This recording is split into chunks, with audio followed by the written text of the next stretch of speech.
हमारे प्यारे दोस्तों, मित्रों और साथियों, सादर नमस्कार। हमारे इस YouTube चैनल वीडियो में और फेसबुक वीडियो में आप सभी दर्शकों का हृदय से स्वागत है। मैं हूं आपका इष्ट मित्र दोस्त मिस्टर शांतिलाल डंसेना, बड़े डूमरपाली, रवड़सन, खरसिया, जिला रायगढ़, छत्तीसगढ़, भारत से हूं। मित्रों, आप लोग हमारे इस YouTube चैनल वीडियो को और फेसबुक वीडियो को देखते हैं तो आपको मैं हृदय से धन्यवाद देता हूं और आपको मैं सादर सलाम करता हूं। अगर आप लोग हमारे इस YouTube चैनल वीडियो को पहली बार देख रहे हैं तो आपसे मैं निवेदन करता हूं, इसको सब्सक्राइब जरूर कर दें, बेल आइकन का जो घंटी है उसको भी क्लिक कर दें और विशेष रूप से ऑल ऑप्शन का चयन करना होगा ताकि हर रोज़ का नोटिफिकेशन जो सूचना मिलती है वो सबसे पहले आपको उपलब्ध होता रहे। शुरू से अंत तक जरूर देखें, सुने, समझें, अनुभव भी करें। मन कहे उचित लगे, अच्छा लगे तो आप हमें एक लाइक जरूर दें और इष्ट मित्रों के पास शेयर भी करें। अगर कोई विशेष परिमार्जन की आवश्यकता है, संशोधन करना है तो आप हमें कमेंट बॉक्स पर सूचित करें और आगे के लिए मार्गदर्शन भी दें। आपका दिया हुआ मार्गदर्शन हमारे श्रेष्ठ जीवन का आधार है। मित्रों, याचना हर व्यक्ति परमात्मा से करता है लेकिन प्रार्थना नहीं कर पाता है। व्यक्ति ईश्वर से यही कामना करता है कि हमें अमुक चीज़ प्राप्त हो जाए, अमुक तत्वों की उपलब्धि हो जाए, हमको ऐसा सुयोग्य बना दीजिए ताकि जीवन में कुछ करने लायक बन सके।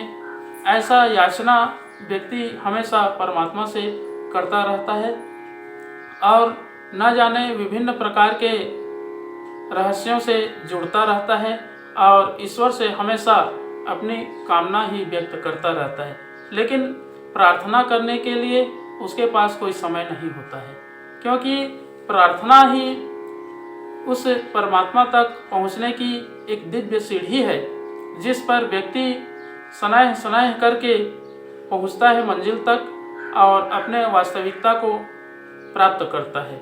जब व्यक्ति प्रार्थना करने लग जाता है तो ईश्वर में अपना तन, मन, धन सबको तिरोहित कर देता है, समर्पण कर देता है।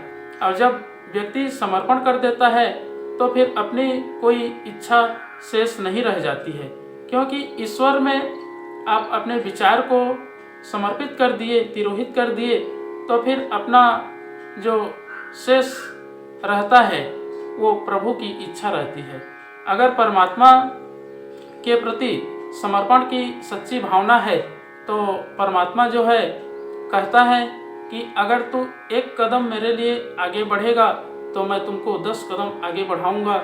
ये उक्ति जो है सर्वविदित है, क्योंकि इसको सभी जानते हैं कि हम अच्छे कार्यों में अगर कदम उठाते हैं तो परमात्मा जो है हमें ओजस, तेजस तथा वर्चस्व की अभिवृद्धि करती है, हमें शक्ति देती है, योग्यता देती है, पात्रता को विकसित करती है और कोई श्रेष्ठ कार्य करने के लिए भरपूर प्रेरणा प्रदान करती है। और वो सब अपने आत्मा के अंदर उपलब्ध है।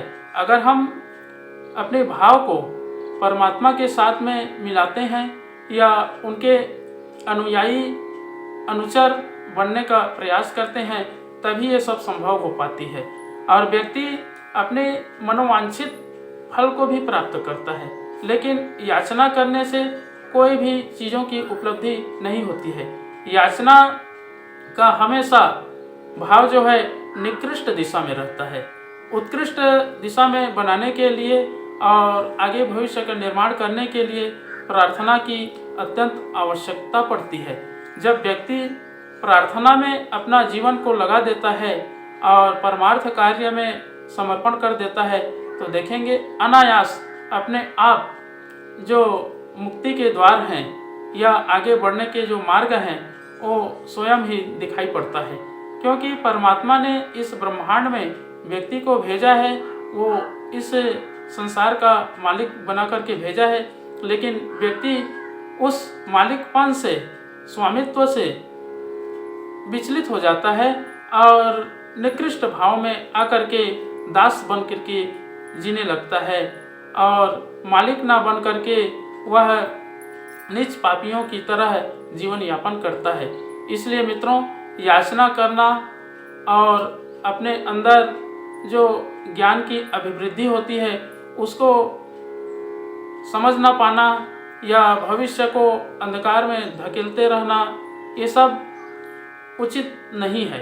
याचना से कुछ भी नहीं होता है।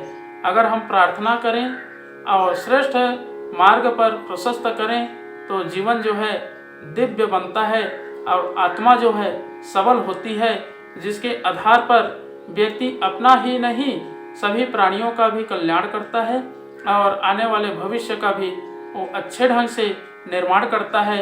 जब वर्तमान का सदुपयोग करना सीख जाता है व्यक्ति, तो भविष्य जो है अपने आप ठीक हो जाता है और समय का सदुपयोग होता हुआ जीवन अविरल गति से आगे बढ़ता चला जाता है। क्योंकि परमात्मा के पास सिर्फ एक भाव व्यक्त कर सकते हैं। हमारी जो समर्पण की भाव है उसी को भगवान जो है स्वीकार करते हैं। उसी के आधार पर व्यक्ति का कर्म निर्धारण करते हैं और उस कर्म को व्यक्ति करते हुए आगे बढ़ता है। अगर कोई अच्छा कर्म करता है, अच्छे संस्कारों के साथ जुड़ता है, संस्कृति का सम्मान करता है, तो देखेंगे वो विवेकानंद बन जाता है, रामकृष्ण परमहंस बन जाता है। रामकृष्ण परमहंस, समर्थ गुरु रामदास, ऐसे अनेकों दिव्य आत्मा हैं जिनके आधार पर व्यक्ति कई लोगों का अपना अपना सुधार किए हैं और आगे भविष्य का भी निर्माण किए हैं। क्योंकि परमात्मा के प्रति समर्पण की भाव है, श्रद्धा है, आस्था है, निष्ठा है और उनके जो सद्विचार है उनको जीवन में अमूल्य दृष्टि से रोपण किए हैं, तब कहीं जाकर के व्यक्ति अपने व्यक्तित्व का परिष्कार किए हैं। मित्रों, कहने के लिए यही है कि याचना ही नहीं, प्रार्थना भी करनी चाहिए और प्रार्थना में वह शक्ति है जो परमात्मा का साक्षात्कार भी होता है और व्यक्ति अपने अमूल्य जीवन का पूर्ण रूप से सदुपयोग करता है।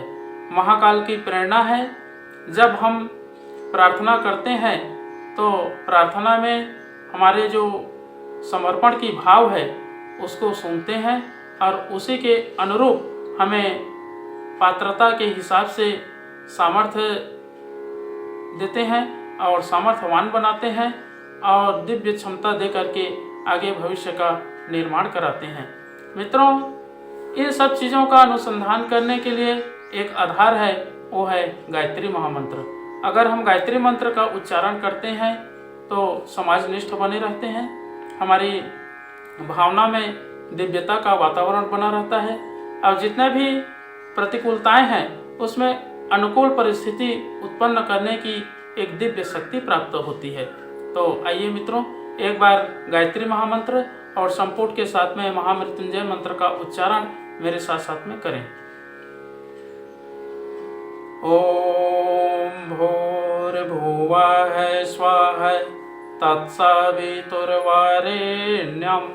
भर्गो देवस्य धीमहि धियो यो नः प्रचोदयात्।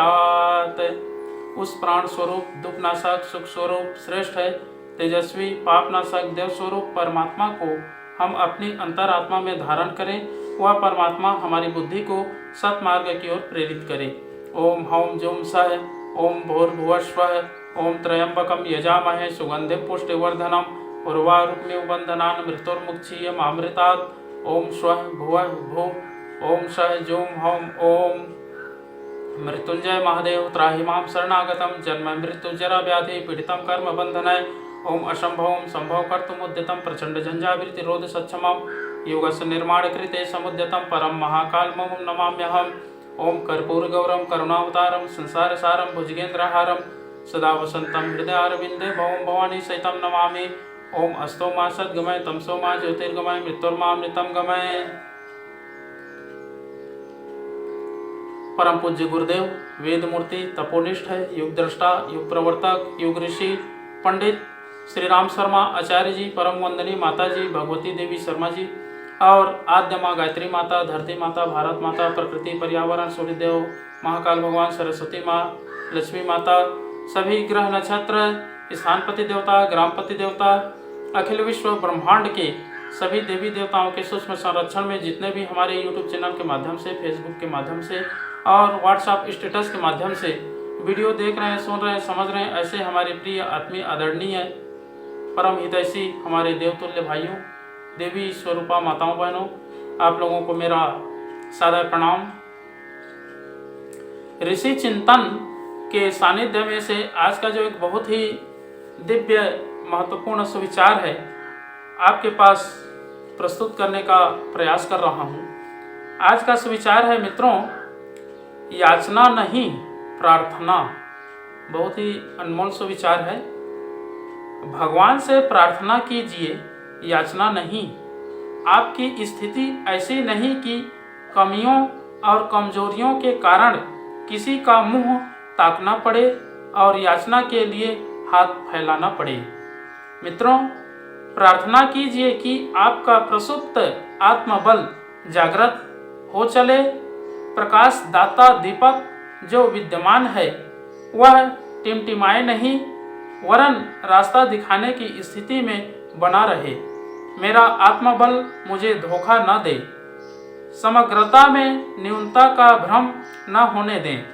मित्रों, जब परीक्षा लेने और शक्ति निखरने संकटों का झुंड आए तब मेरी हिम्मत बनी रहे, मनोबल बना रहे और कठिनाइयों से जूझने का उत्साह बना रहे। लगता रहे कि यह बुरे दिन अच्छे दिनों की पूर्व सूचना देने आए हैं। जब अच्छे दिन सदा नहीं रहे तो बुरे दिन भी सदा नहीं रहेंगे। सुख का आभास भी तब ही होता है जब कभी कभी कुछ समय के लिए दुख भी आता रहे। बिना दुख के सुख का भी एहसास नहीं होता। दुख हमारे मनोबल, आत्मबल और साहस की परीक्षा लेने आते हैं। हमें इस परीक्षा में सफलता मिले ऐसी प्रार्थना भगवान से करते रहना चाहिए। अपने अंदर साहस बढ़ाने का प्रयत्न करना चाहिए। मित्रों, प्रार्थना कीजिए कि हताश न हो। लड़ने की सामर्थ्य को पत्थर पर घिसकर धार रखते रहें। योद्धा बनने की प्रार्थना करनी है, भिक्षुक बनने की याचना नहीं। जब मेरा भिक्षुक गिड़गिड़ाए तो उसे दुत्कार देने की प्रार्थना भी भगवान से करते रहें। बहुत बहुत धन्यवाद मित्रों। अगले बार नए विचार लेकर के, नए रहस्यों के साथ में, नए वीडियो के साथ में आपके पास फिर प्रस्तुत होंगे। सादर नमस्कार।